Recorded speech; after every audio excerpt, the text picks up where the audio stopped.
Today we're going to be talking about the ab rollout. Now the ab rollout's going to get the whole abs, the top, the middle, and the bottom. It's a very, very challenging movement, so you want to make sure that you have a decent core strength before doing this. There are ways to make it easier. We'll talk about that at the end of the video. To start with, the goal of the movement is to roll out as far as you can without plopping down on the floor, keeping your abdominals braced the entire time.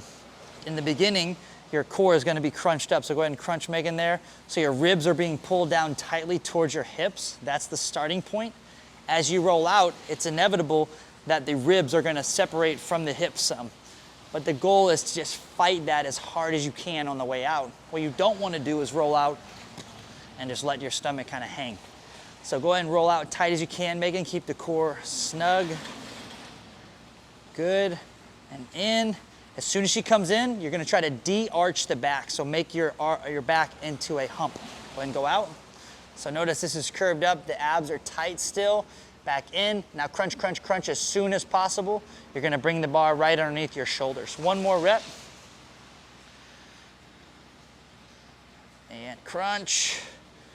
Good. All right, rest for 1 second. Now if you notice on the way in, she's able to crunch it, but only when she's halfway back. From the get-go off the bottom out here, it's a little bit too advanced for her. So the best way to get better at that is to add a band to the bar. A band is like a rubber band that will help assist you when you're at the extreme range of motion. So this post here behind us, we would tie the band to that as well as the bar. So as she rolls out, the bar is actually giving some assistance to help her to come back in.